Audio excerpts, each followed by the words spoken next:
Okay, everyone, thank you so much for joining us today. I'm just going to intro our moderator, Rahel Bayar, before we get started with How Do We Get to Peace, featuring Dr. Gabor Maté and Rabbi David Wolpe. Rahel Bayar is the founder of the Bayar Group, a consultancy that works with institutions across North America on creating safe spaces with a focus on abuse and harassment prevention. She's a former sex crimes and child abuse prosecutor, former managing director of the Sexual Misconduct Division of a large investigative company, and is a sought-after keynote speaker and podcast guest. You can find her on Instagram or LinkedIn under rahel.bayar or on her website, thebayargroup.com. Thank you so much, Ben. I want to welcome everybody here today. And I want to set the tone with sharing some parameters for the conversation that we are about to have. Hard conversations can be had with people who have a viscerally different view of something. In this day and age of polarized rhetoric and either-or mentality rife with watching people have an inability to listen and engage feels like it is paramount, and today presents a unique opportunity. Rabbi David Wolpe and Rabbi Gabor Maté appear to have very differing views on Israel and Palestine, and much has been shared by both of them since the terror attack by Hamas on October 7th. We are living through a time where our inability to listen to each other has created a seismic shift in the lived experiences of Palestinians, of Israelis, of Muslims, of Jews, and honestly, people of all faiths. So today we are joined by Dr. Maté and Rabbi Wolpe. Dr. Maté is a retired Canadian physician, a public speaker, and a best-selling author.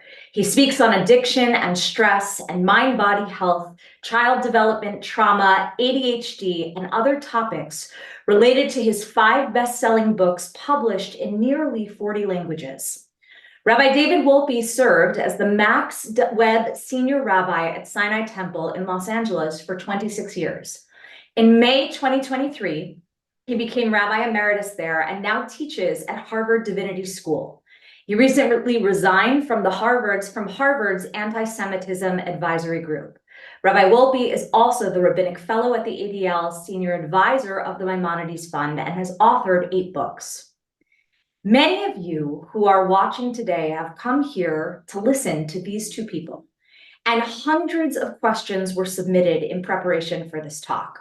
We obviously are not going to get to every single question, but we have attempted to pull together the most requested questions for both of you to answer.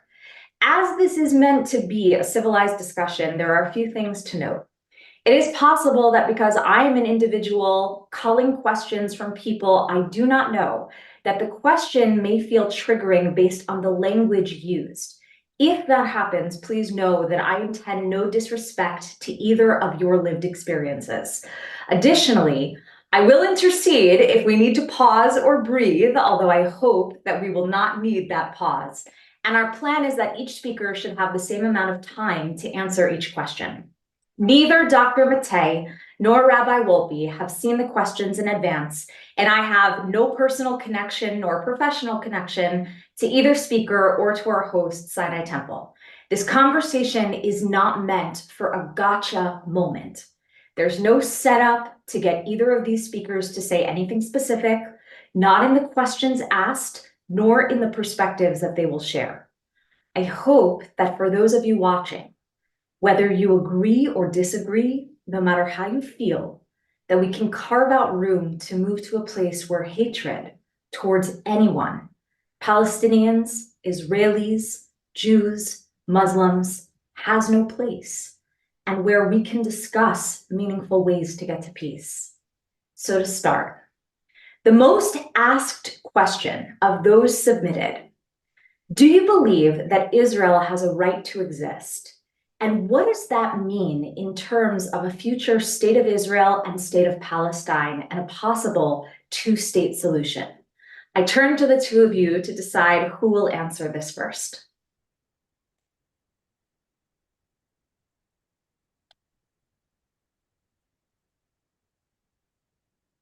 I doubt that anybody expects Dr. or Rabbi Wolpe to say that Israel does not have the right to exist. So the Maybe I'll take the question first, and as we agreed, we'll alternate back and forth as to who's going to be first or second in answering questions. Let me say, first of all, that the conversation is extraordinarily difficult. I mean, anything that comes to Israel-Palestine, I have found over nearly 50 years now, since my Zionist days, that the conversation is emotionally fraught, and it's very difficult to even be heard or to hear the other, let alone to come to any kind of agreement. And I think there's a huge trauma vortex in which this conversation takes place. I'm talking about Jewish historical trauma. I'm also talking about Palestinian historical trauma that is not much acknowledged by the mainstream Zionist perspective. So when it comes to understanding, answering the question, there's also a universal tendency that shows up in my marriage, but in all kinds of situations. It's easier for us to perceive ourselves as victims rather than to see what our own particular contribution to a conflict or a situation might be. So,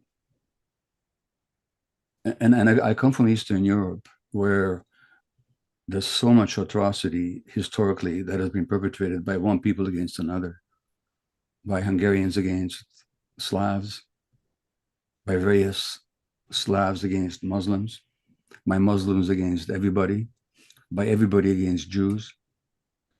And in all of these situations, people hold on to this sense of what was done to us rather than what we've done to others. So this question of, does Israel have the right to exist? Here are the facts. First of all, let's take Canada, where I live. Canada was established by oppressing and in many often killing and ethnic cleansing the indigenous population. Does Canada have the right to exist? Nobody argues about it. The United States, as we know, was founded on the genocide of indigenous people and on the oppression and then the importation of slaves from Africa. Nobody questions the right of the United States to exist.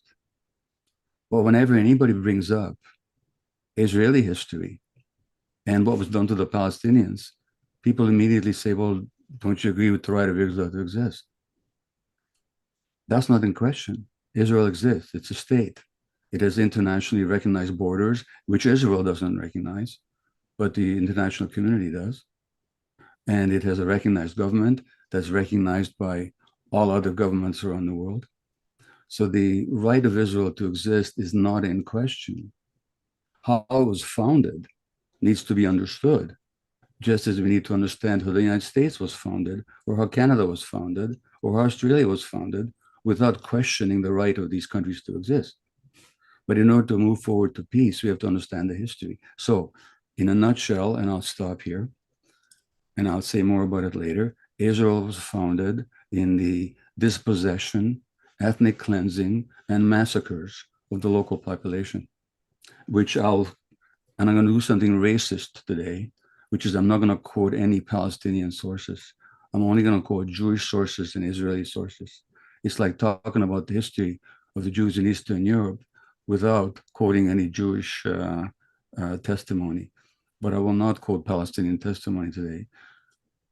I'm grounding everything I'm saying on Israeli and Jewish sources, and I'm saying that's how Israel was founded on the one hand. On the other hand, yes, it has the right to exist. Okay? Rabbi Wolpe. I would just ask you, I think you are muted, so I want you to unmute yourself. Sorry. It's okay. That would be a first. In fact, unfortunately, the truth is that the right of Israel to exist is questioned universally again and again in such places as the most elite universities in the world. I know because I see it every day at Harvard. It's not taken for granted. And in fact, it is the explicit ideology of people like Hamas that Israel ought not to exist. The fact that there are internationally recognized boundaries in theory doesn't negate the fact that, for example, the Houthi flag says on its flag, death to America, death to Israel, curse the Jews, God is great. So the pretense that there isn't a threat to Israel's existence, that we all know, that everybody accepts that Israel exists, is just not true. I think we will debate the origins of the state of Israel. I've read the same historians that I suspect Dr. Maté will quote, and we aren't going to come to agreement on that. But nonetheless, in response just to the question, which wasn't how did it come to be, but does it have a right to exist? Unequivocally, it does. I wish not that the world agreed, but that its opponents agreed. And I will just say that every country that acknowledged Israel's right to exist lives in peace with it, and only those that don't. Now, both of you referenced Rabbi Wolpe in response to something that Dr. Maté said, but both of you referenced the idea of the origins of the state of Israel, that the question that was asked of, do you believe that Israel has the right to exist? That question for Dr. Maté, and please correct me if I'm wrong, the answer is it has the right to exist, but we have to discuss the history of the origin of the state. And so I would turn to both of you, and Rabbi Wolpe, I believe it's your turn to answer first. Talk to us about the complexity of the origins of the state of Israel in relation to even answering the question that I just asked. So there are multiple narratives, all of which have a piece of the truth, like the blind men and the elephant, about the existence of the state of Israel.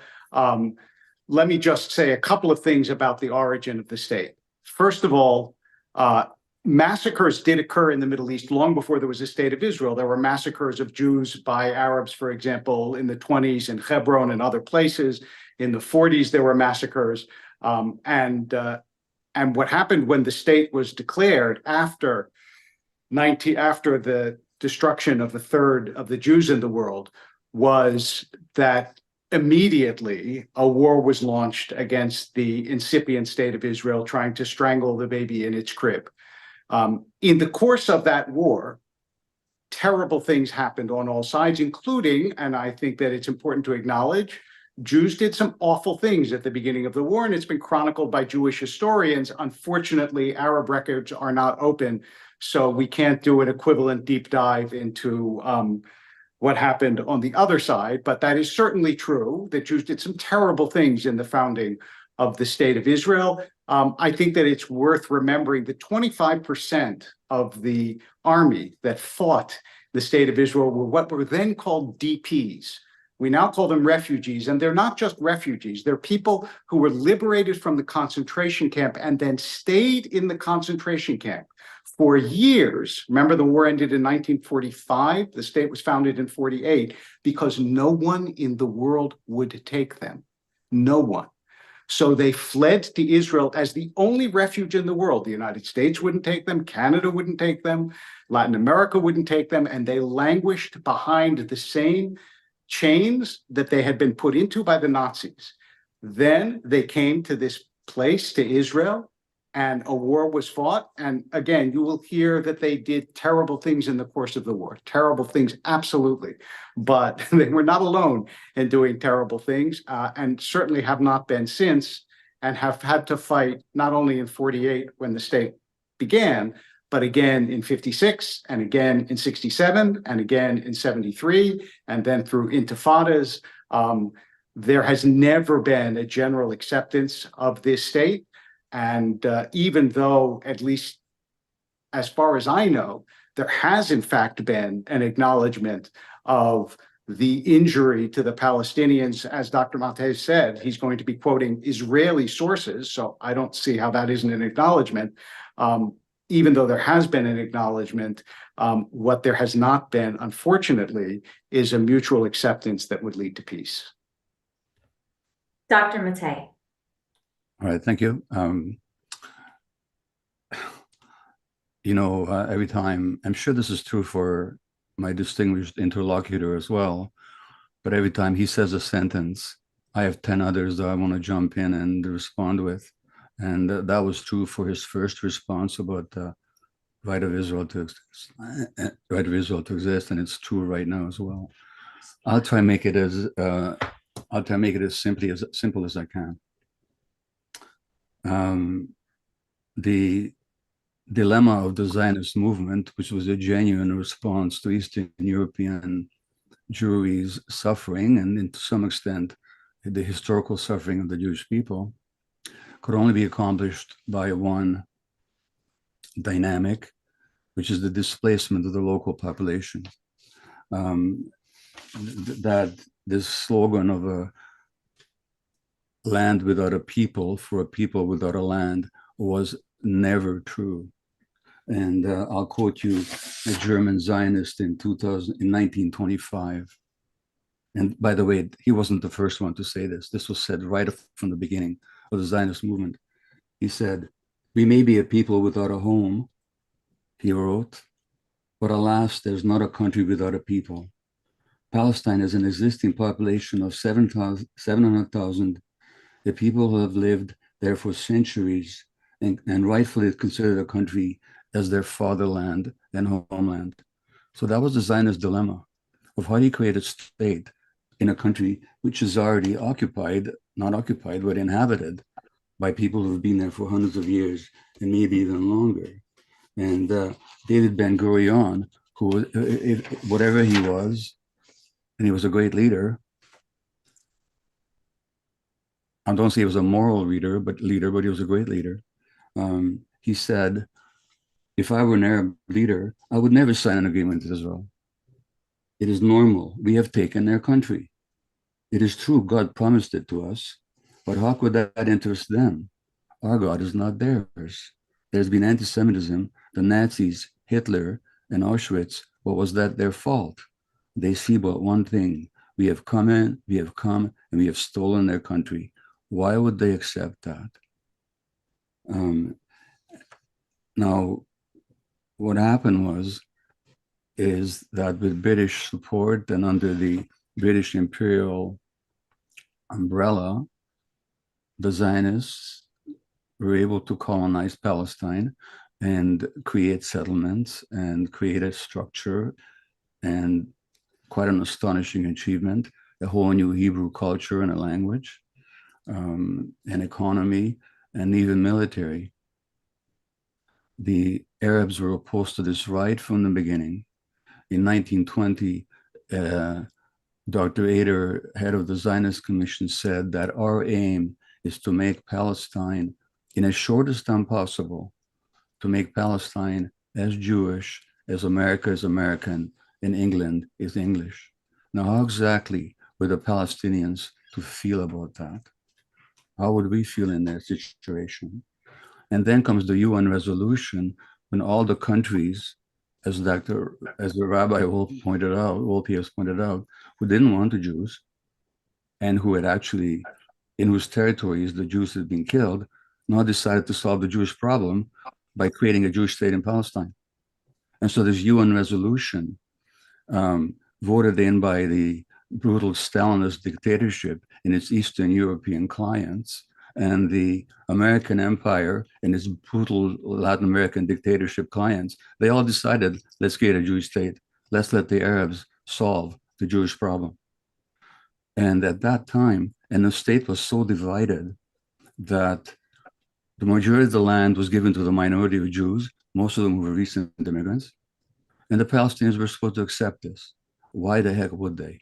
Why would we accept it in their situation? As regards the terrible things done by Jews that Rabbi Wolpe acknowledges, that's not the point. The point is that the deliberate policy of expulsion and house demolitions and the destruction of entire villages that a whole raft of Israeli historians have documented beyond any shadow of a doubt. So we're not talking about individual Jews committing massacres and rapes, which has been documented as well. But we're talking about a policy of expulsion that was the dynamic and the official intention of the Zionist movement in 1947-48, and hundreds of thousands of Palestinians were expelled long before the Arab invasion in 1945. Those are the facts, not disputable. So I I actually, Rabbi I- Wolpe, I'll turn it back over to you. But I Yeah. actually want to allow you a chance to respond, and then for Dr. Maté to be able to respond to you, because that is how a conversation goes. Fair enough. But I want to draw your attention to one thing that Dr. Maté said. He used the terminology of this is fact, right? That this is indisputable. He used the terminology of what he has quoted Ben Gurion as saying, right, with regard to taking someone's country, to taking the Palestinians' country, not someone's, the Palestinians' country, or stealing their land, right? That it has been stolen land. And in using the concepts or the words expulsion, destruction, stealing, I do want to throw back to you how you both want to respond, how you, Rabbi Wolpe, want to respond to that. And if you could speak a little bit to the language of fact and expulsion and destruction. And I'd like to add a piece to that because I am used to compound questions, which is how do we take that concept and also acknowledge and recognize the historical significance of Jews having lived there? Not just a historical significance of a right to live there, but the fact that there have been Jews that have lived there for a very, very long time. How do we take these concepts and discuss this together? Rabbi Wolpe. So this is in fact a complicated question. I mean, first of all, a lot of the property was purchased by Jews. We have land deeds and records and so on, even though then people were uncomfortable with the fact that they had sold their land to the Jews for understandable reasons.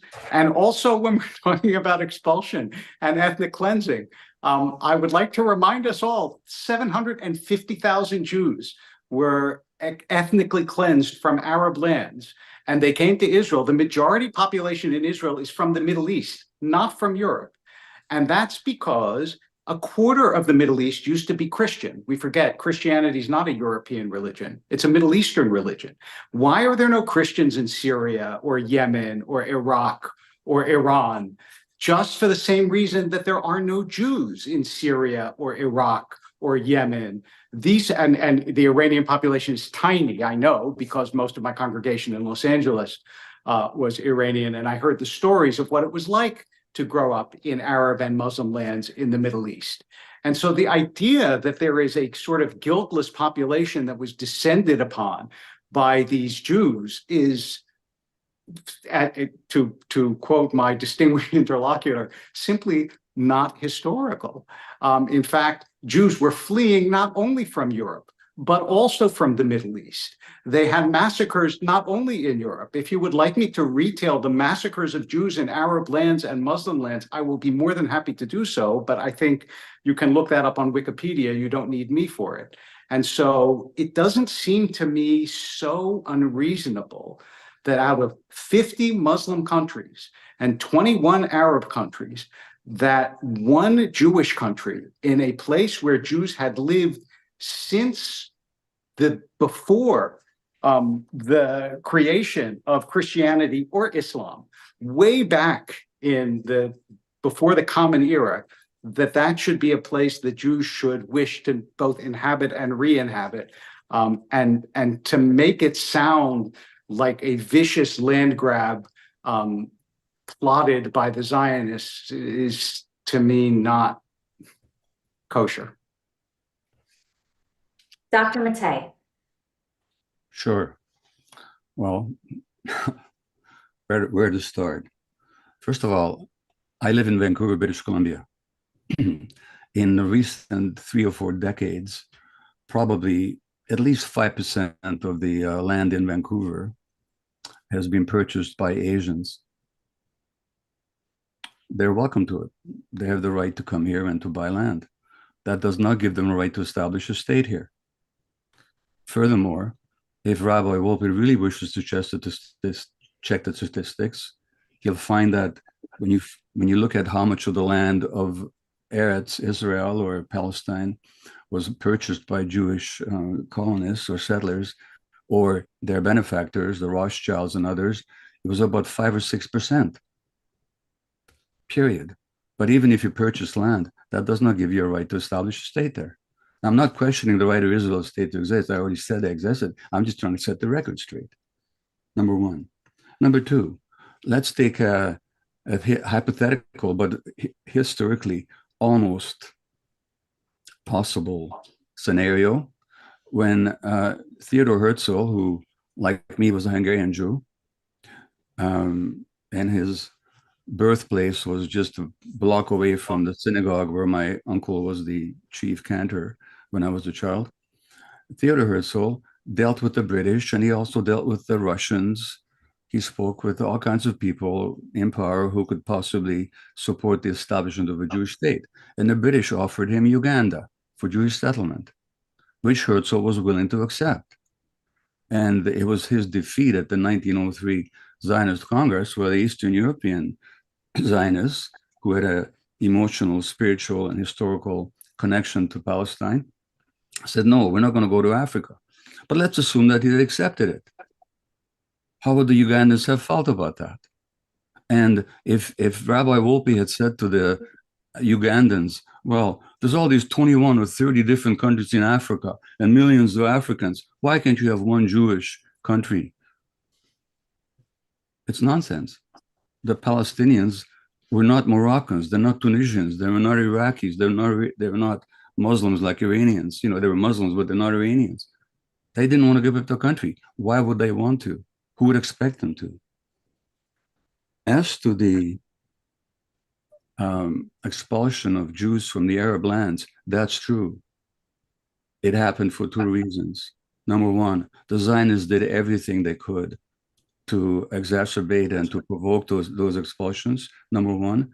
And number two, this happened after the expulsion of the Palestinians. And Rahel, you question the use of the word expulsion. Look, as I said to you, I'm only quoting Israeli and Zionist and Jewish sources. If I can name you 7 or 8 Israeli historians who said the Palestinians were expelled, who am I to argue with them? I'm simply using the word they use. One more thing. I never said anything about vicious, okay? I never said that the Jews came there with vicious intentions. They came there with the intention of establishing a Jewish homeland in a country to which Jews have always had a spiritual, emotional, and historical connection, and where they're always being Jews. That's all true. All I said was, and all I mean was, whether I said it or not, they could not have accomplished their purpose without brutality, without expelling the local population, without oppressing them. And Zionist historians have said the same thing. Benny Morris, who documented, was one of the first, not the first, but one of the first, to document the expulsion of the Palestinians, said, we could not have created our state any other way. So this is not, why would I argue with that?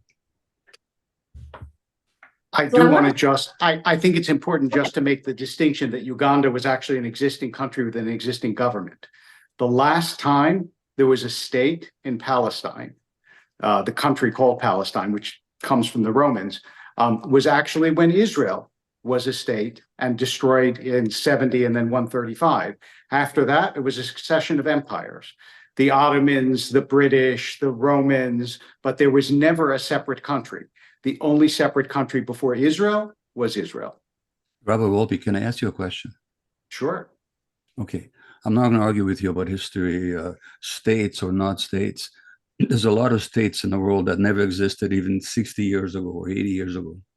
So states are being born all the time. I agree. Okay, we're talking about human experience. Okay, Yes. the experience of human beings. Now, let's assume that I'm a Palestinian in 1920, okay? And you come to me as the Zionist, I just quoted the Zionist leader who said that our intention is to make Palestine as Jewish in as short a time possible as America's American and British and England is English. Yes. Explain to me why I should be happy about that and accept it. I think that's a very fair question. I really do. And I don't think that you would be happy or accept it. I understand that. The question that I have is not so much, I mean, although we can still and probably would dispute percentages and how exactly the state was founded. But my question is more this, which is the Palestinian situation. You know, there are two parts of this that actually I think are important. One is the perpetual refugee status of the Palestinian people, which has been exacerbated by the fact that the entire Arab world wishes to keep them as a sort of, I mean, that's part of the tragedy of the Palestinian people, is that the Arab world wants to keep them as a separate refugee claim on the world, which is why it's the only people in the world where refugee status is inherited from parent to child, and why there are two refugee organizations at the UN, one for the entire world and the other for the Palestinians. So there is a special situation that is created there. But however grievous the historical wound, all the other historical wounds that you've mentioned, like, for example, the Balkans, have found a way to coexist and to accept one another.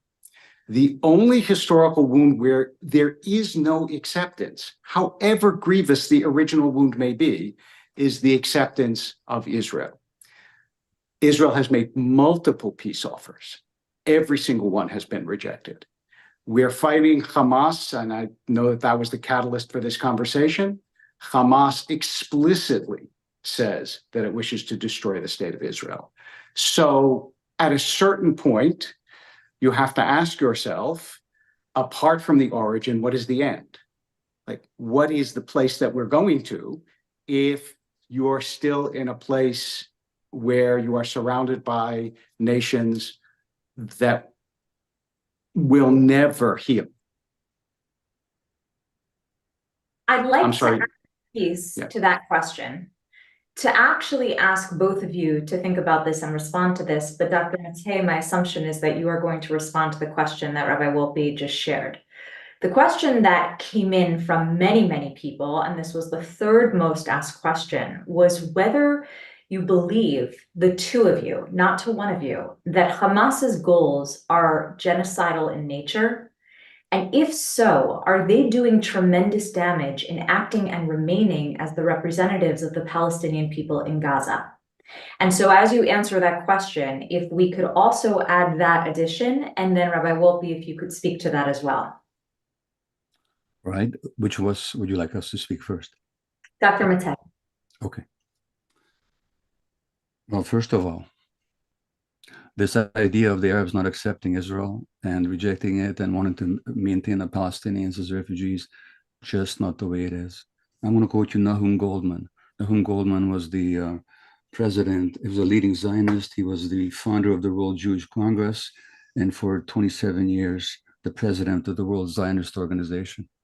And in 1970, he said, in 30 years, Israel has never presented the Arabs with a single peace plan. She has rejected every settlement plan devised by her friends and by her enemies. She has seemingly no other object than to preserve the status quo while adding territory piece by piece. And I quote you Shlomo Ben-Ami, who's the former foreign minister of Israel, who took part in the Camp David Accords, and he said in an interview in 2006, Camp David was not the missed opportunity for the Palestinians, and if I were a Palestinian, I would have rejected Camp David. Furthermore, a whole number of times, all the Arab states have said that they're willing to accept and make peace with Israel and recognize Israel based on the 1967 borders. Israel has doggedly rejected every one of those initiatives. That's just the truth. No. No, that. Okay, I'm no. sorry, Why don't you respond? I was just going to say, always with the right of return, which means millions of Palestinians would come back to Israel and there would no longer be a Jewish state. And that right of return was never given up in any of the negotiations. Okay, very good. Thank you very much. So let me tell you something. You and I have the right to return tomorrow. You and I have the right to fly to Tel Aviv the day I get citizenship the day after. And by 2 days later, we could be living in the occupied territories in subsidized settlements, getting 3 times as much water as the average Palestinians, and have the right to vote. You talk about how the Palestinians are considered refugees even after generations. What about us?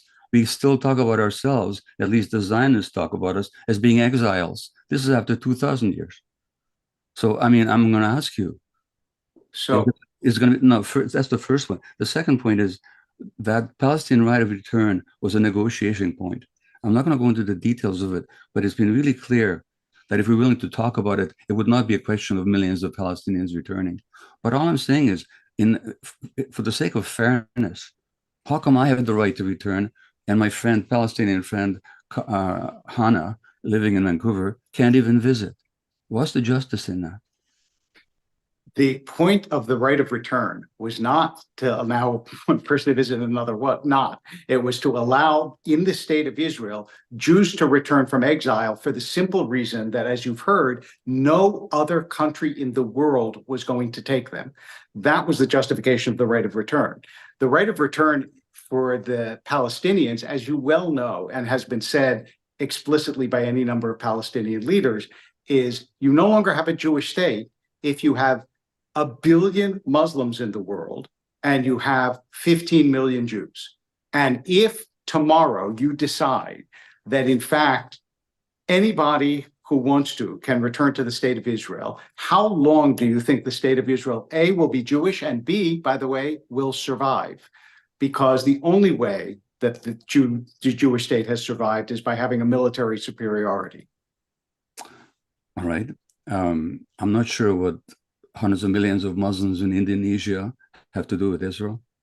I'd be happy to. But I'm telling you that if I have the right to return after 2,000 years, why doesn't my friend Hannah have the right to return after 70 years? If your right to return will destroy the state that I have built, it's different from my right to return. But my right to return destroys their right to a state. And to no, it doesn't. Yes, it does. No, well, they are welcome to create a state. That's what the two-state solution is supposed to be about.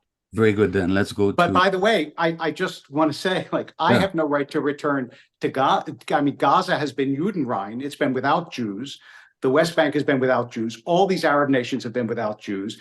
Does a Turkish Jew have a right of return to Turkey? No. Does a Syrian Jew have a right of return to Syria? No. Does an Iraqi Jew or Iranian Jew have a right to return to those countries? No. That's what happens sometimes.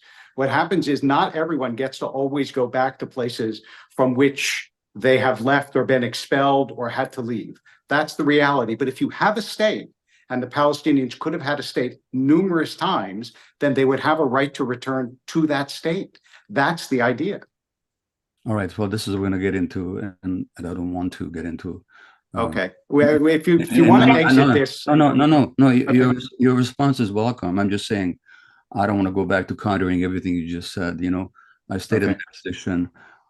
My position was, and I only quoted Israelis again, that Israel has never actually offered any genuine peace to the Palestinians. By the way, I found that out not from Palestinian, but again from Israeli and Jewish sources, and that's all I've ever quoted here. I could quote you a lot more, but I'm not going to. Let me come back to Rahel's question about Hamas, okay? So, first of all, I don't want to be put into position, and I don't think you're trying to, Rahel or Rabbi Wolpe, of being a Hamas defender, okay? Right. I'm not in favor of any fundamentalist religious organization, Christian, Jewish, or Muslim. They tend to be extremists. Much of the West Bank is not populated by extremist fundamentalist Jews, and you seem not to have any kind of problem with that. You say that, now, but maybe you haven't spoken about it yet. Maybe I'm misjudging you. That's fine. I'm just telling you that's the reality. Now, everybody talks about the Hamas Charter.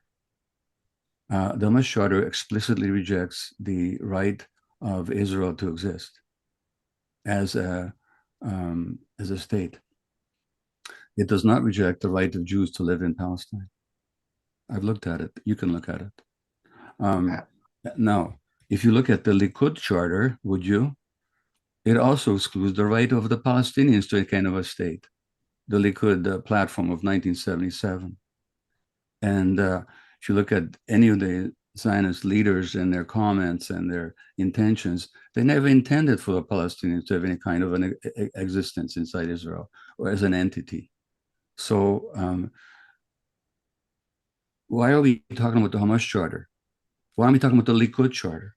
because the Likud is actually the governing part of Israel, has been for a long time in coalition with other parties, but they are very clear, and they said so in so many words, that from the river to the sea, there cannot be anything but a Jewish entity.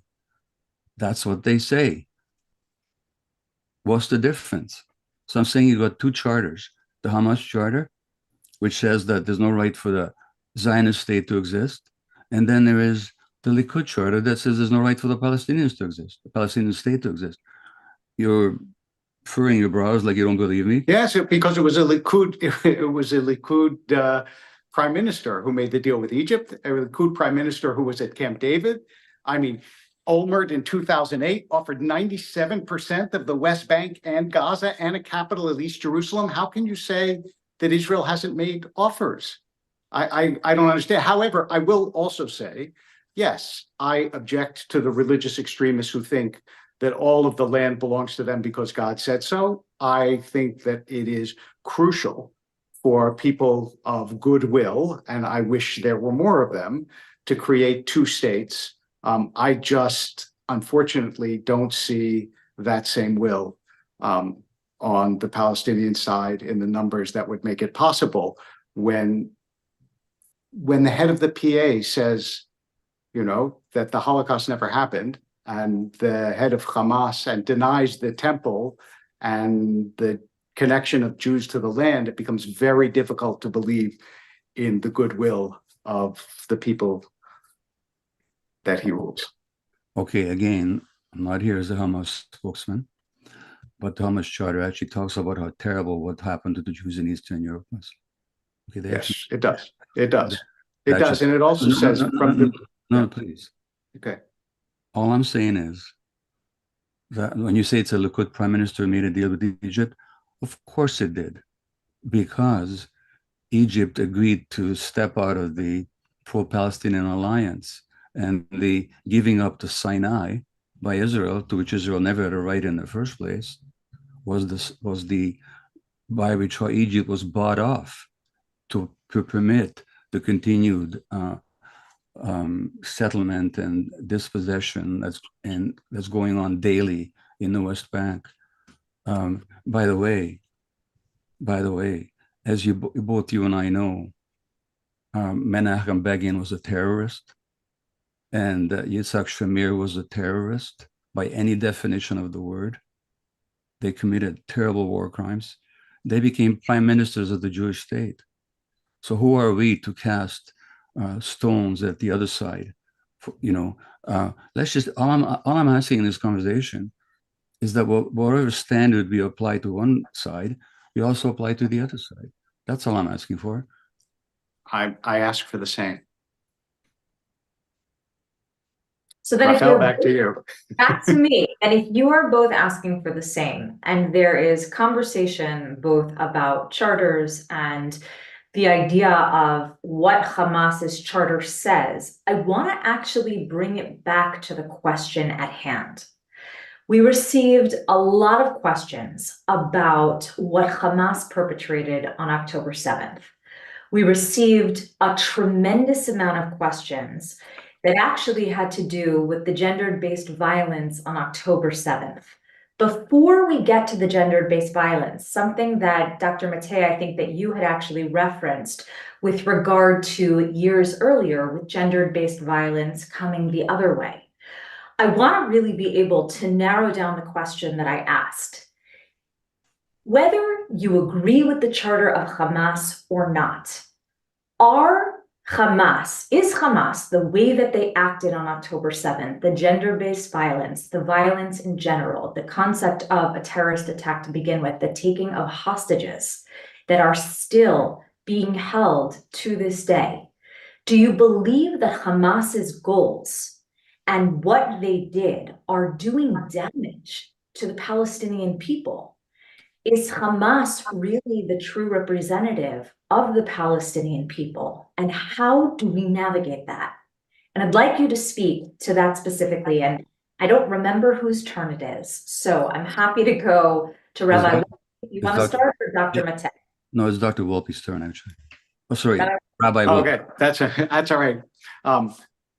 I mean, yeah, I do think that Hamas is doing tremendous damage to the Palestinian cause in many, many different ways. And I think that there are many Palestinians who believe that, but most of them are afraid to say so for obvious reasons, because it is ill-advised to oppose a regime that came into power in part by eliminating its rivals. And second, I think that, yeah, the testimony of gender-based violence, which was extensive and gruesome, and even I spoke to people in Israel whose family members had been victims of gender-based violence, was not only awful, but it was, the awfulness of it was compounded by the slowness of official groups to acknowledge it, like the United Nations, despite the fact that the evidence was manifest, and then by deniers online who claim that no, such violence never happened, which I have to say, I take Dr. Maté's point about how people tend very quickly to go to themselves and to their people as victims. But in this particular case, I cannot imagine for a moment that there would be a denial of such explicit testimony for any other group in the world other than Israelis and Jews. And it's, for me, somewhere between disgusting and nauseating that that's so. All right. Rachel, I'm going to ask you, Rahel, I'm sorry. I'm going to ask you to repeat the question, okay? So that I can really answer it. The question actually focused on the original question that I had asked with regard to Hamas. Yeah. Right? If we are looking, you both talked about Hamas's charter, we talked about Likud's charter, and we talked around the issue. But I want to actually get to this particular question, which is Hamas doing tremendous damage as representatives right now of the Palestinian people in Gaza? We know that there was testimony of gender-based violence on October 7th. There has been much that has been written, whether in investigative form or by way of actual testimony of whether it's first responders or whether it is people that actually heard and saw what was happening. I myself sat in the UN and heard testimony. And I say that in asking the question of what Hamas did on October 7th, are they really acting in the best interest and as the right representatives of the Palestinian people, or are they doing more damage than good? All right. Let me give you a short answer and then a longer one. On October the 7th, my response, as my two sons could tell you, was that Hamas committed a crime, that what Hamas did was criminal. And furthermore, it was an act of criminal stupidity, because I knew the brutality of the Israeli response. Having seen Israel massacre thousands of Palestinians before, I knew exactly what was going to happen. None of this struck me as a surprise. I'm still horrified every day what we're seeing in Gaza today by what Jewish Holocaust experts have said is near genocide or genocide, but I knew it was going to come. So I thought first it was a criminal act, and it was. It was an atrocity. There's no question here, number one. Number two, I very much feared what's going to happen to the Gazan population as a result, knowing how unfettered and brutal the Israel response has been for decades and decades and decades and decades. So that's the short answer. Okay. Now, the long answer is somewhat different, which is that the very framing of the question is rather typical of the conversations that are being held around this issue. Nobody ever asks, how should we respond to Israel's brutal treatment of the Palestinians for the last 75 years? Nobody ever asks, how should Hamas respond to the IDF that has killed tens of thousands of Palestinians? Nobody ever asks, how should the Palestinians respond to the hundreds of deaths in the West Bank that has occurred this year at the hands of the army and at the hands of the settlers, including the deaths of children, as documented again by Israeli journalists? Those questions are not raised. The questions are always, How do we respond to Hamas? Well, that's a fair question. But there's an equally fair question that's never asked, which is how should Hamas and the Palestinians in general respond to Israel and to the historical expulsion and mass killings? Now, October the 7th was not the first massacre in or near Gaza. In 1953, the Israelis massacred Palestinians in Gaza. In 1956, again they did. One of the founders of Hamas, and again, I'm not here as a spokesperson or any kind of an apologist. I'm just saying the facts. There was an 8-year-old boy who watched his uncle being killed by the Israelis in a massacre of civilians that was again documented by Israeli historians. He then becomes the first leader of Hamas. He became a pediatrician, and he said, I couldn't sleep for many months after I saw my uncle being killed. It left a wound in my heart that can never heal. I'm telling you a story and I'm almost crying. This sort of action can never be forgotten. They planted hate in our hearts. There was a lot of hatred, vicious hatred, that went into what happened on October the 7th. Where did it come from? 50 years ago, Hamas didn't even exist. Now, in terms of the history of Hamas and Gaza, I just ask you to consult the sources. Hamas won. Again, I'm not here to apologize. I'm just telling you what happened. There was a free election held in Palestine, I think 2005 or 2003, which, according to international observers, including the Jimmy Carter Center, was the freest election ever held in any Arab country. Hamas happened to win. Why did they win? Because by that time, the PLO had totally discredited itself as corrupt, as oppressive, and as a handmaiden to the Israeli occupation. So the Palestinians chose this militant group, and then Israel and the United States tried to support the PLO in displacing Hamas, and Hamas defeated them. And then Gaza was put on this blockade. So I'm saying, without going into all the details, and I could speak for 4 hours here, I'm just telling you, there's a whole different view of history and what happened there and where Hamas came from. Now, is Hamas the right leadership for Israel, for the Palestinians? I ask, why aren't we asking, is Likud the right leadership for the Jews or for Israel? Because it's the Jews' right to decide who their leaders should be. And Israel's right to select governments, even if those governments include openly fascistic elements, like the current one does. Why aren't we asking the opposite? All I'm saying is, let's apply the same standard to both sides.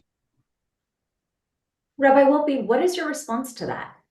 My response to that is, first of all, that's a question that is asked every single day in Israel, because in Israel there is a free press, and in Israel there is a democratic process. What we haven't heard is that was the last election. That may have been a free election, but it was also the last one. After that, neither Hamas nor the PA ever put themselves up for election again. And by the way, just not to elide the history so much, many PA officials were executed by Hamas when they contested the election, because once Hamas is in power, it's not going to be dispossessed. Benjamin Netanyahu will be out of power when he's voted out of power. And I think that should happen soon, and probably will happen soon. But there are democratic elections in Israel. That is not true in most of the Arab world, unfortunately. And there isn't a very developed political culture there. And it's quite remarkable that there is in Israel, because the vast majority of people in Israel came from dictatorships and from autocracies and totalitarian regimes, and yet managed to establish a democracy. And I wish in this, at least, they would influence the nations around them to do the same. I'd like to respond very briefly, if I may. Please, go ahead. Yeah, the Arab world is largely dictatorial, run by oligarchies and dictatorships, which are supported by the United States. There were free elections in Egypt. Somebody won. An American-supported coup overthrew them. After Hamas won the election in the occupied territories, Hillary Clinton said, if we're going to run elections, we should have made sure that the right people are going to win. That's the American attitude towards election. Look at any number of elections around the world that the Americans have subverted or overly overthrown by coups when they don't like the results. Number one. Number two, it's very difficult. Secondly, Israel is not a democracy. It's what the Israeli historian Shlomo Sant has called an ethnocracy. It's designed to ensure the rule of a certain ethnic group. There's no democracy for the Palestinians living under occupation, whose lands are grabbed every day, whose children are jailed every day, who are tortured every day. Do you know that according to a New York Times report a few months ago, Palestinians whose homes are destroyed by settlers, when they come back to their homes, they don't have the right to even put a tarp over their living room to protect the rain from coming in, because that would be construction without permit, and their home could be bulldozed by the Israeli army. Don't believe me, read the New York Times. So under those conditions, it's extraordinarily difficult to have elections. This is a people under siege, under occupation, under daily brutality. And when we talk about the hostages, how about the thousands of Palestinians held in Israeli jails for the crime of opposing the illegal occupation of their country? How about the children that are being beaten and tortured in Israeli jails? How about that? Do we ever talk about that? I'm only asking again. And then we say that they don't have free elections. But no, they don't. We don't let them. We don't create the permissions for them to live in conditions where democracy is even possible. That's just how it is. And by the way, who supports and uses the manipulative, corrupt Palestinian Authority? Israel. And by the way, who supported Hamas? This is not even controversial. Netanyahu did. Israel did, because they wanted somebody there with whom they wouldn't have to negotiate. That's just how it is. Again, I don't make this stuff up. I don't make this stuff up. So Rabbi Wolpe, I turn it back over to you. Two very quick responses. First of all, in terms of which elections America supports or doesn't, the discussion about American foreign policy, I think, should be a different Zoom. Let's bracket that for a moment. I don't want to discuss Hillary Clinton's choices of words.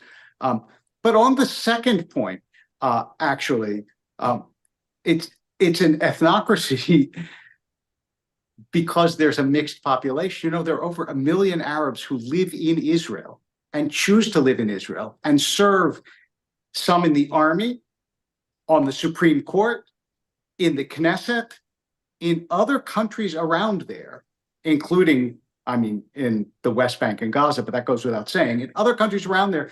The reason that isn't an issue is because there are no Jews or Christians in them, because they have long since purged any other elements. And so when we're talking about a group that is willing actually to, the only Christians that live in the Middle East now are Christians that live in Jerusalem, in Israel, because except maybe a few still left in Lebanon, but those are also being gradually pushed out of Lebanon by Hezbollah and Iran, who is behind this. And we haven't even talked about Iran, even though so much of this is about Iran.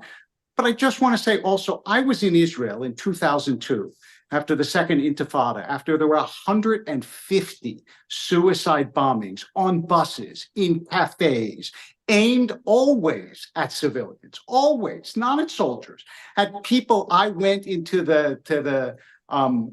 I'm trying to remember the name of it begins with an S, cafe, where they were having a Seder, and I saw the knives and forks in the ceiling from the force of the suicide bombs. So let's not make this into, the Israelis are doing all these awful things and then sitting back in their chairs and smoking their cigars and, and petting their dogs in their smoking jackets. It doesn't work that way. In fact, they have on their border people who have in the past shown that they will do anything, including attack Jewish sites outside of Israel, synagogues, restaurants, other Jews and Jewish sites. So this is not such a simple victimization, oppressor narrative, as I think some people may believe from listening to my distinguished interlocutor.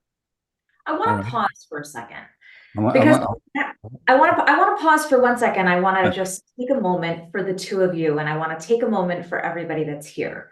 Thank I you. want to acknowledge the fact that when you are navigating the narrative of different people, when you are navigating the complexity of having these conversations, the fact that I don't think anybody expects for the two of you and myself to actually solve this in terms of a dilemma, right? The question of how we get to peace.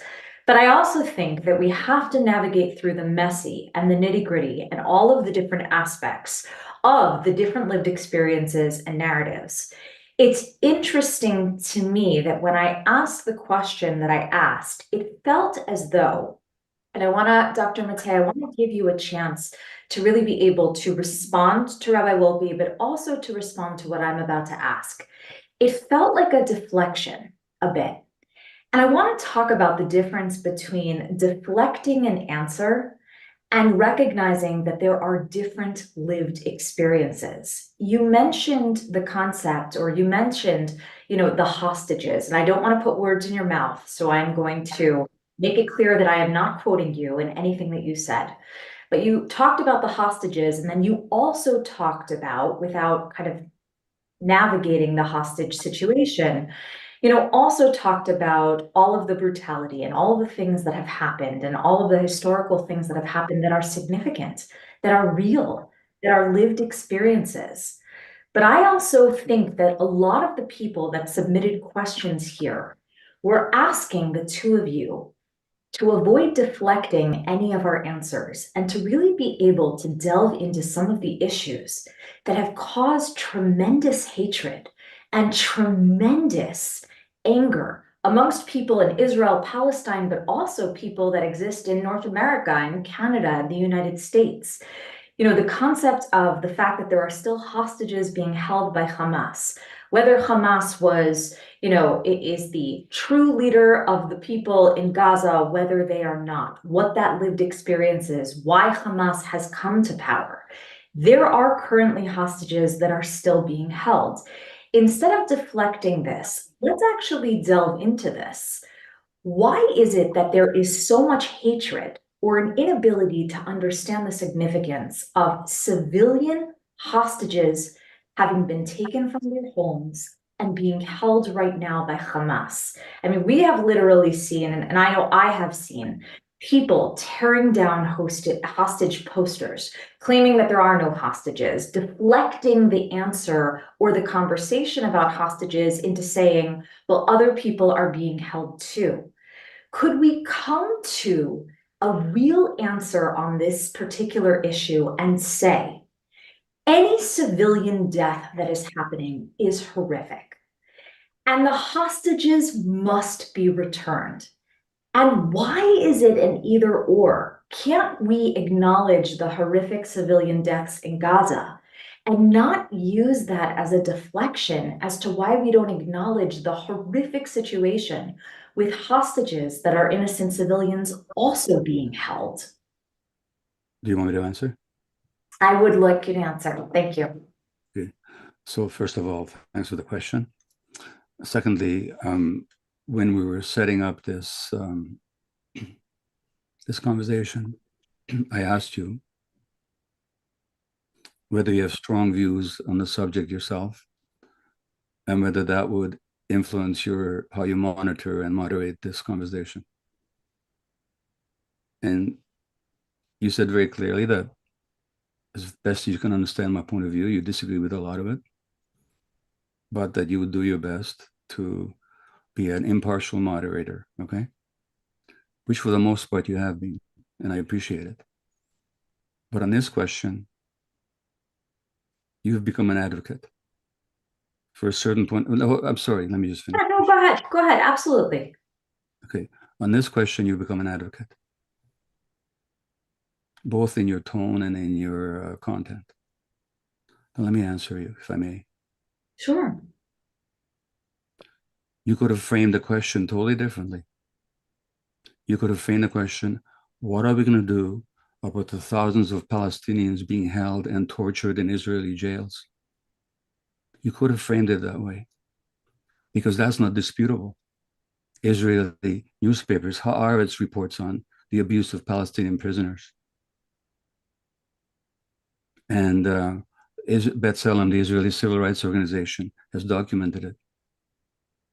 And amongst the prisoners that Israel was holding and released in the first exchange and the only exchange of hostages for prisoners that took place, I don't know, a month ago or whenever it happened,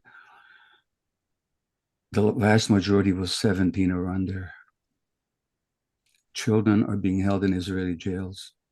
Israeli jails Israeli, under the military administration, Israel will jail and beat 12-year-olds without a trial. That's how it is. If you don't believe me, read Haaretz, the Israeli newspaper, and read the Israeli human rights organizations. The same organization, Physicians for Human Rights, that denounced the sexual violence that occurred on October the 7th, has for decades documented the torture of Palestinian prisoners in Israeli jails. Why don't you frame the question that way? I'm asking you. Well, Because maybe you don't even know about it, you know. But and I'm sure you're coming from good faith, but I'm saying that the way you frame the question is already biased. Now, what should happen to the hostages? Hamas, again, I'm not here to defend them or to represent them. They said, we'll release the hostages when you release our prisoners, period. Israel rejected that and continues to. That's how it is. What's the difference between a Palestinian held in an Israeli jail, civilians for printing anti-occupation graffiti on a wall or posting an anti-occupation statement on the internet, and they get jailed for it? They're hostages too. What's the difference? Well, before I actually turn this back over to Rabbi Wolpe to respond to that, what is the difference, given the fact that I am the moderator and that I am not here to debate either of you, and that we parsed through many, many questions, many hundreds of them that I will say had a visceral tone to them on multiple sides. I will also say that when it comes to asking questions, isn't this a great example of how our own lived experiences in how we hear the way that something is being asked may lend us to not be able to answer a question directly because it puts a little bit of our walls up, right? There is this concept of a lived experience, and we did have a conversation beforehand about the fact that we did not agree, but that I would bring my moderator voice to this. I do think it's interesting that when we talk about comparing issues and deflecting issues, that many of our own experiences allow us to choose when we want to hear something or not. And so I am not going to respond to that, but I will take that. And I will take what you are sharing with me, and I hear you. And I want to turn this back over to Rabbi Wolpe, because this is not a conversation between Dr. Maté and us. No. Rabbi Wolpe,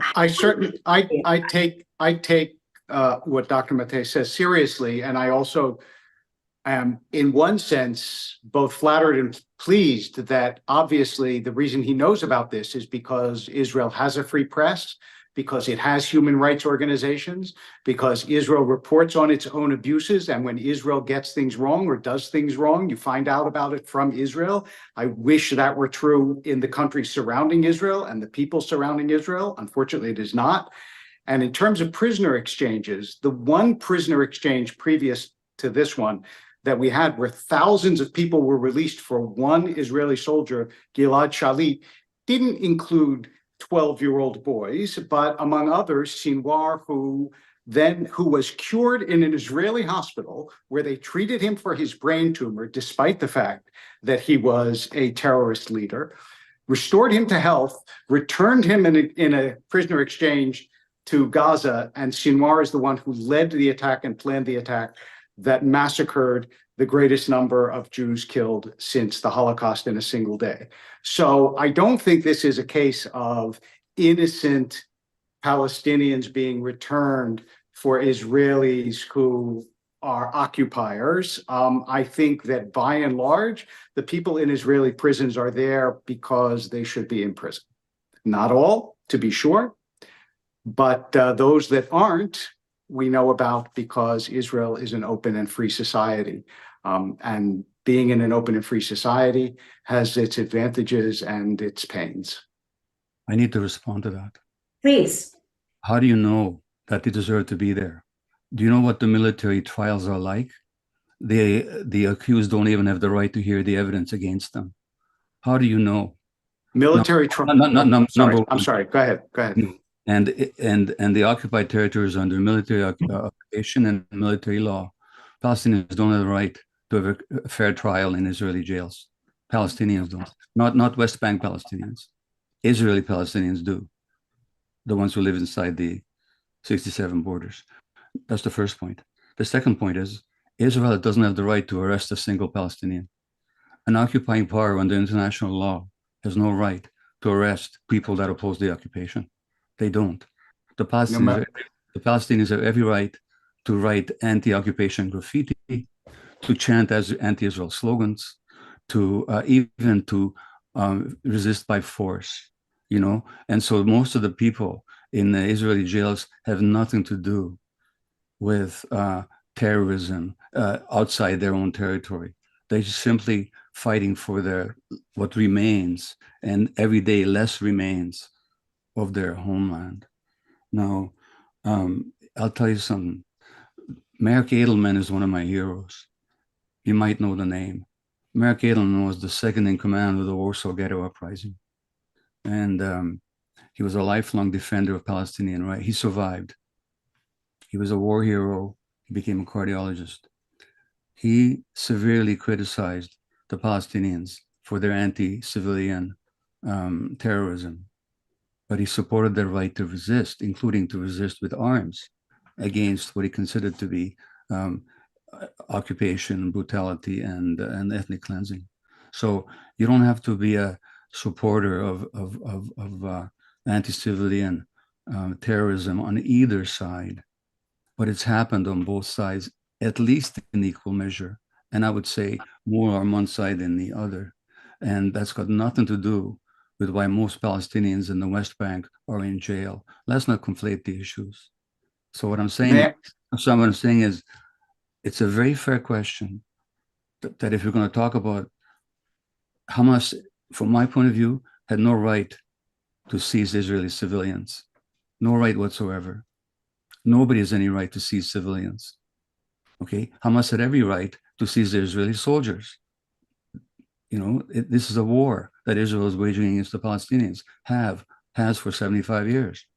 But it has no right to kill, seize, torment civilians. Neither does Israel have the right to kill, torment, or seize civilians. It's doing it all the time. That's just how it is. May I ask you a question? Please. This is a question I'm sure you've been asked before. Yeah. If tomorrow, or last year, or 5 years ago, or 20 years ago, the Palestinians had the firepower of the Israelis, and the Israelis had the firepower of the Palestinians, do you believe that any Israeli Jews would be left alive in the land of Israel in a week?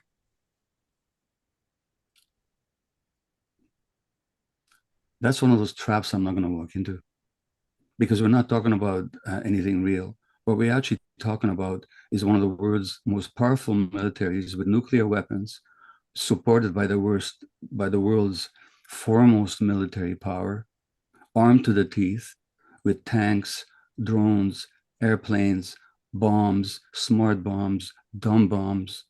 Yes.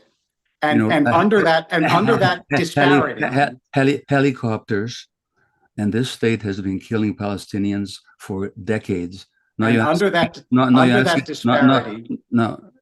Under that disparity, the population in Gaza and the West Bank has grown faster than almost any other population in the world. And what I'm asking you is, if it were reversed, what do you think would happen to the population of Israel? I know what happens when Israel has that power. What happens is that there are many, many, many, many, many more Palestinians. But if the power were reversed, what would happen to the Jews? I think that that's actually an important question and not a trivial one. Rabbi Wolpe, first of all, I think that your question is number one racist. Not that you intended to be, but I think it is in its tone. Number one, you don't intend to be. I don't accuse you of being a racist. I'm saying the question has got a racist tone to it. I'll tell you why in a minute. Number one. Number two,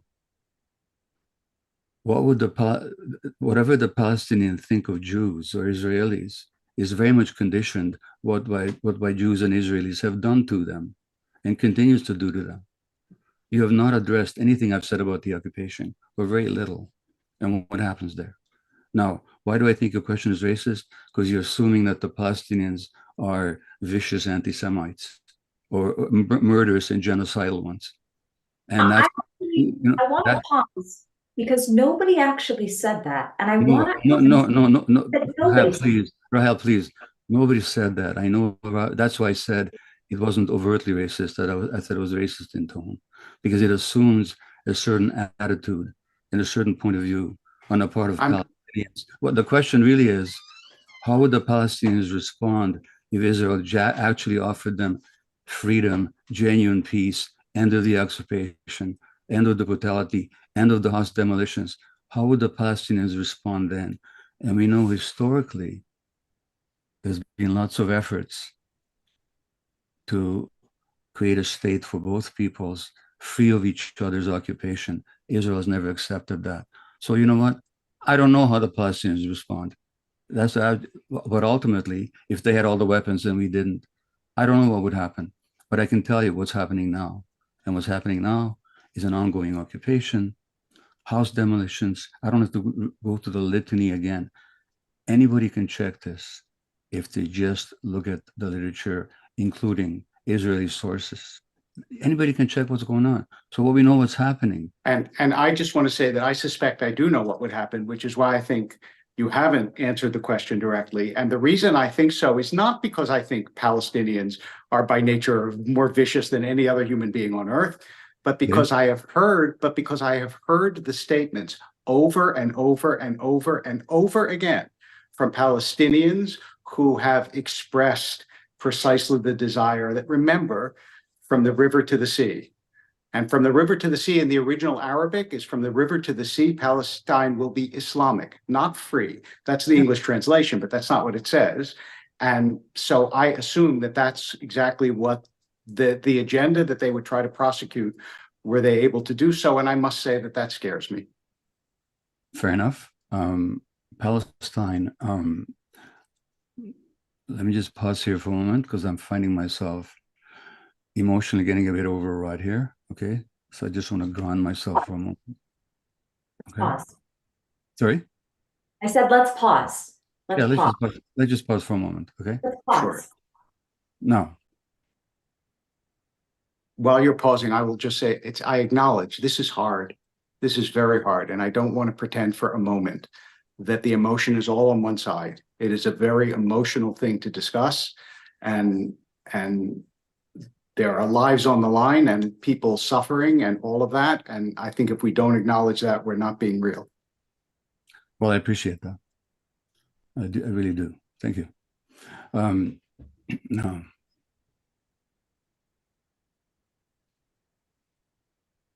again, if I've been to Palestine a number of times, Israel, Palestine, been to the occupied territories, talked to a lot of people. Many people I talk to just want to be left alone. They don't want to kill all the Jews. They just want the Jews to leave them alone. And let's not forget that everything that's done to the Palestinians, all the brutality, all the land grabs, all the killings, all the torture is done in the name of the Jewish people. It's done in the name of the state of the Jews. I would not be surprised if some people who've experienced all that who've been refugees or suppressed. There's he's an Israeli general who talks about the settler strategy. He said this recently. He said, their strategy is, we're here, this land belongs to us, we'll kick you off it with all the means we have. It's awful. This is an Israeli general saying this. The former deputy commander of the Israel Defense Forces said that the situation of the Palestinians, this is going to shock you perhaps, the situation of the Palestinians in the West Bank reminds him of the situation of the Jews in Germany before the war, where the Nazi thugs would come and the brown shirts, the SS, would come and torment and assault Jews and Jewish business owners, and the police and the army would stand by and even help them. And he said, that's exactly what's happening in the West Bank. Now, given that that's what's happening in the name of the Jews and in the name of the Jewish people, by the way, it's not being done in my name. I hope it's not being done in your name either, but it's set to be done in the name of the Jewish state. Some Palestinians might believe that and really hate Jews. I would not be very surprised by that. What is surprising is how many of them don't hate the Jews when you actually speak to them. Rabbi Wolpe, do you take issue with the comparison of any of this to Nazi Germany? I do, but I don't want to focus on that in particular. Instead, I know that we're coming, I just got the notice that we're coming to the end of the time. I do want to say this, which I actually think is important. What happens in Palestine goes beyond Palestine. I think we all agree with that. And what happens in Israel goes beyond Israel. And there is throughout the Islamic world, and I say that with a great deal of sadness, because I know historically Jews did better in the Islamic world than they did in the Christian world. They didn't do great in either, but they did historically better in the Islamic world. But there is throughout the Islamic world now a toxic anti-Semitism that is very powerful, very pervasive. The other day I was on a podcast where somebody mentioned that Ayaan Hirsi Ali, who'd grown up in Somalia, never met a Jew, never met anyone who met a Jew, but knew Jews were evil. And that anti-Semitism and its virality are not incidental to everything that is going on around the world around this conflict. And you cannot, especially given Dr. Maté's personal history, you cannot be a Jew in this world without the antenna of what this conflict stands at the center of. And so I am both deeply empathetic and sympathetic to suffering, not only of my own people, but of Palestinians and others who suffer. But I am also terrified that this tiny people that is less than 0.1% of the world is quite literally clawing for its existence. And that scares me. And I can't close this conversation without expressing that fear. I want to take what you both just shared, and I want to actually center this entire conversation as we come to the close of this. I want to share for every single person that is watching this in the future, that is watching this live. As Rabbi Wolpe, as Dr. Maté have both expressed in their tone, in their words, in the way that you have shared your incredibly differing opinions on many of these issues.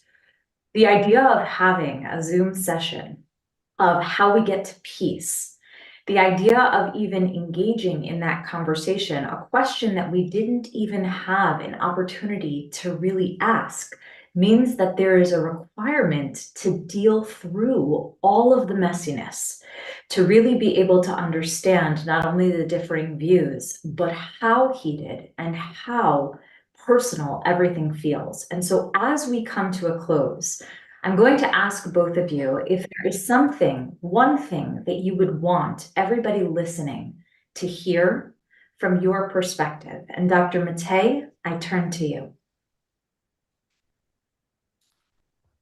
Just to clarify, I didn't raise Israel to Nazi Germany. I quoted an Israeli general as having done so. Okay, you got that? Yes. Thank you for that clarification. Thank you. Really important. Okay. Number one. Number two, yeah, this conflict is taking place in a much larger world. Rabbi Wolpe is quite right about that. Question is, how do we understand that larger world? The larger world is that the indigenous populations of the world for hundreds of years now has been dominated by, exploited by, and killed in vast numbers by colonial countries, including the United States, including Canada, including Denmark, including Holland, for example, including Belgium. Does the world even know that the Belgians killed 10 million Africans a little over a century ago? So that we live in a colonial world. And so that how to understand that colonial world and the response of the Islamic world to that colonialism and to that brutal assault. 500,000 Iraqis killed 20 years ago based on a complete lie of weapons of mass destruction. So that's the world that we live in. So if we want to understand what's happening in the Islamic world, we have to put it in the context of the larger world. Now, how do we come to peace? I'll make this very simple. The Arab countries have said that they'll accept the state of Israel within the 1967 borders. Israel has rejected that. And the current Israeli government says that there's been no Palestinian entity, no non-Jewish entity west of the Jordan River. If we want peace, the occupation has to end.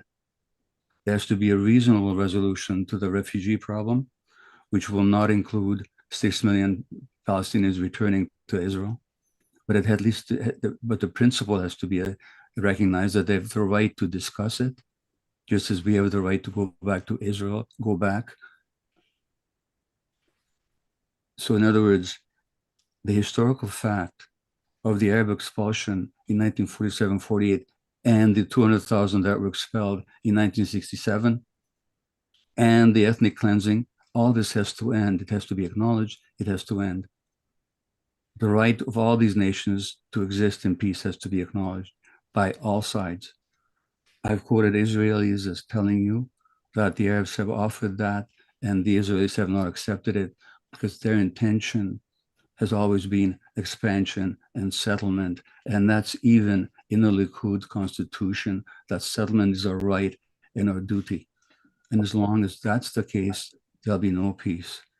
If Israel is ready to give up the settlements, accept the right of a Palestinian state, negotiate about the rights of the Palestinian refugees, peace will be possible. That's the minimum condition for peace. Rabbi Wolpe. My concluding remarks would be, first of all, yes, massacres are terrible of indigenous and other people, although comparing King Leopold in Belgium to modern Israel is beyond. I didn't compare it. You mentioned it in the same. Okay, thank you. I appreciate that. Please. I appreciate that. So I will take that back. May I explain why I said it? Sure. Very brief, just in one sentence. You were painting a large world picture of Islamic fundamentalism and hostility.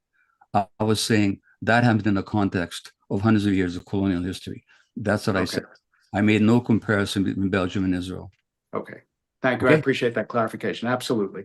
Thank you. It is true. There have been some terrible massacres that the world does neglect. Hundreds of thousands were killed in Syria, and the world barely uttered a peep. In the Sudan, 7 million people have been displaced. The world says nothing. It is remarkable how able the world is to neglect truly terrible atrocities and focus all of its ire. I'm not accusing Dr. Maté of this in particular, but the world in general focus all of its ire on whatever it is that Jews do or Jews are suspected of doing, without ever acknowledging all the other things surrounding it, and never giving Jews the right themselves to be indigenous in a land that they have occupied for thousands of years. But what is my hope? My hope is that there will be a mutual acceptance that There will one day be a recognition that the Jewish presence in the Middle East is not an alien presence that has to be destroyed, but is a productive presence that has to be cultivated. Remember that when Israel made a deal with Egypt, it removed settlers from the Sinai. When Israel withdrew from Gaza in 2005, it withdrew some 100,000 settlers in Gaza and all the structures, by the way, that they left behind, which were subsequently destroyed by the Gazans. It's not as though Israel can't make sacrifices for peace. It has done it again and again and again. And even though you would think at a certain point it would be fatigued, I believe that it will do it again in the future. And God willing, one day, Jerusalem, which means a city of peace, will be a city of peace.